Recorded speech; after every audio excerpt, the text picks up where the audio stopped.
Breaking news, there has been new developments in the John Cena as STRYKER case. Now, shout out to one of you guys in the comment section for reaching out to me on Twitter. You guys sent me a screenshot which prompted me to contact my source, and that allowed me to ask more questions, but I also verified the information that one of you guys sent to me to make sure it was authentic, and as well as my source giving me more background details onto it. So shout out to you guys for being so collaborative. And the person I'm referring to, his name is Hector. Shout out to Hector over on Twitter for hitting me up. He hit me and said, bro, this is the picture I was telling you about. It was posted February 5th, 2019 on Instagram. I hope it helps. This prompted me to contact my source and say, hey man, how long has these negotiations with CENA has been going on, or when have you guys been thinking about having this go on? So he explained to me exactly how this came along. Now, he told me that this was not the original plan. This came about when a person online named Boss Logic, which is extremely famous for working with Hollywood, making fantastic posters of everybody and just making graphics. He's a phenomenal individual at what he does. He made a picture of John Cena being in Mortal Kombat, and this is the reason why it was reposted.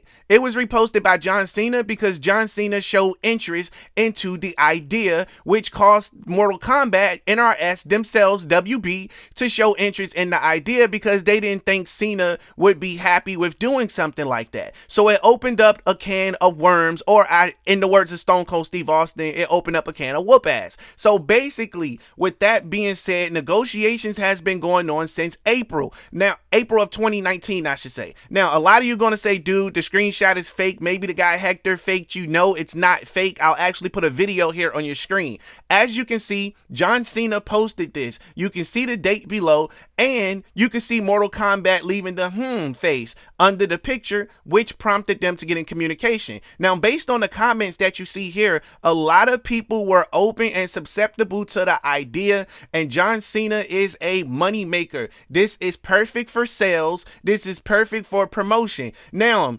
according to my source, John Cena is set to make a one-off appearance for WWE in some capacity. Depending on when this game come out, these promo things can line up perfectly. If John Cena makes a one-off appearance to take on Roman Reigns or to confront Roman Reigns or to work with WWE in some capacity, that is called a promo tour. So imagine John Cena taking on Roman Reigns while he's promoting Peacemaker. Now let's speak on Peacemaker. WB was extremely impressed with John Cena's work in Peacemaker. So with that being said, they have checked everything off the board as far as John Cena being a money marketing tool. So let's go down the details. John Cena as Peacemaker, check. John Cena with ties to WWE, check. John Cena coming back for a possible one-off match or to work with WWE in some shape, way, form, or capacity, check. That is free promo that they would not have to pay for it. Now, granted, you can say they did pay for it. If the deal falls through correctly and they end up getting John Cena, then you can say, yeah, they actually paid for it. But my point is, they're going to get their bang for their buck dealing with John Cena than what they would have made dealing with Ronda Rousey. Now, a lot of you been asking for an update on that.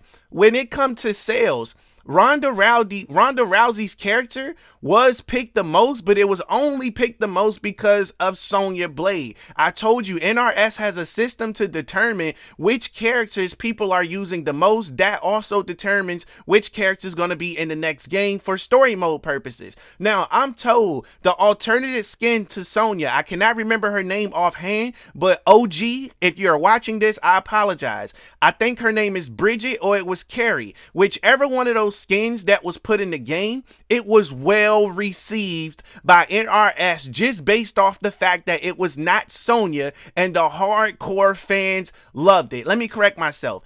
They loved it based off the fact that it was not voiced by Ronda Rousey is what I'm saying. So with that being said, people, I'm gonna go ahead and tell you this right now.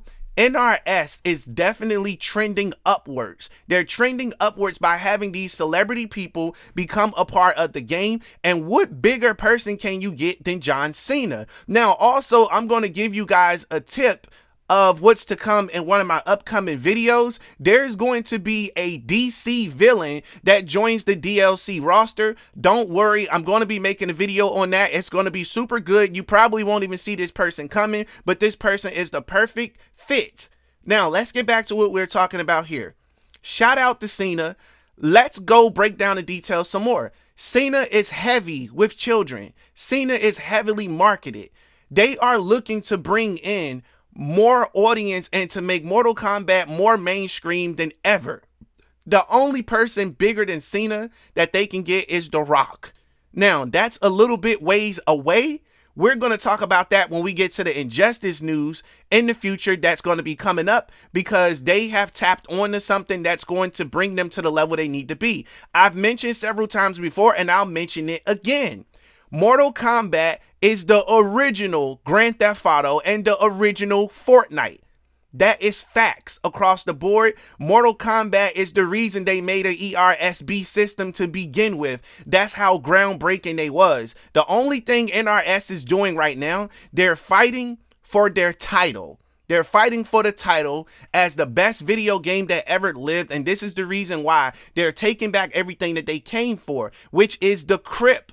The Crip is one of the most innovative things that any fighting game has done, which makes Mortal Kombat the best fighting game, period, across the board. Simple as that. So shout out to NRS for doing what they need to do and spending this money. Shout out to WB and shout out to Discovery for having some faith in this game system to let people know that they are here to stay and they're not going anywhere.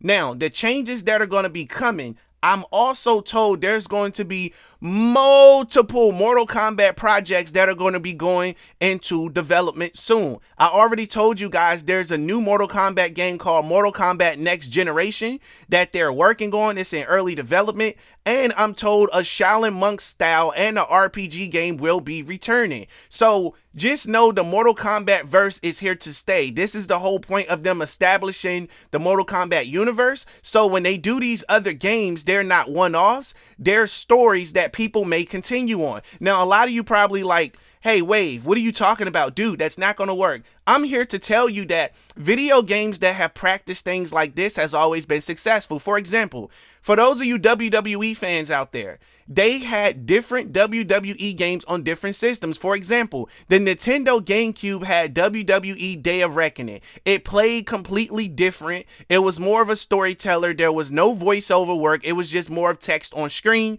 just like No Mercy. Then on the PlayStation, they had Just Bring It, Here Comes the Pain, things of that nature. And on the Xbox, they had Raw, and then they had Raw 2, and there was supposed to be a Raw 3, but it was canceled. My point is, all three of those games were within the WWE universe, but they all played different and had their own different fan base, which allowed each game to be exclusive to its console. So will they go exclusivity? I really don't see Ed Boon doing exclusivity, but it would make sense if they did so, because then it will cause people to buy another system, which helps the video game industry. And on top of that, they can get bonuses by making games exclusive to certain systems. For example, if they came out with a Mortal Kombat RPG game and it was exclusive to the Xbox, you better believe I will be spending my money to buy Xbox if I get to play something that's Shaolin Monk style. A lot of people would be pissed off, but hey, you got to do what you got to do to get those deals, because at the end of the day, it's all about bringing in that cheddar. Now, let's go back to this John Cena stuff. Now, John Cena being a STRYKER, this is going to affect the story mode heavily. Mind you, should he get in, I told you it's the more of so case of making sure that there's the right balance for the game so John Cena doesn't overshine the entire cast and John Cena doesn't get made look like a wussy by only giving him 2 or 3 lines to play the character. They need to find the balance of it. With that being said, I want to pass this question off to you guys in the comment section below. I asked you once, I'll ask you again. Based on marketing and sales, do you think John Cena would be perfect based off the new information that I gave you? I'm talking about his ties to WWE, his ties to Peacemaker. I want you to answer that question. Second question I want to pass off to you guys in the comment section below. Were you one of the individuals that picked the Carrie or Bridget skin. Again, sorry, OG, if you're watching this, I don't remember which actual skin pack was given. It's been a while since I actually played the game. But the skin that is not Sonya, that's voiced by one of the movie characters, is that your favorite Sonya, or did you pick the original one with the Ronda Rousey voice? That's what I want to know. Simple as that. Sound off in the comments. Quick update with other things that are going on. I'm currently working on another documentary about Nightwolf, his entire heritage, and the great spirit and the female Nightwolf. So there's going to be a ton of backstory coming up on that, as well as updates on the female Nightwolf, and a new roster update will be coming soon. I did get some updates on some characters, and I got enough information to where I can start actually making some videos about what movesets the characters will have, what moves will turn into brutalities, and things of that nature. And we're more than likely probably going to start with Cyrex. So give me some time to get that together. Stay tuned here to the channel. Make sure you smash that subscribe button and turn on post notifications, as this is your brand new favorite and exclusive place for daily Mortal Kombat content. With that being said, like the video. Catch you in the next one.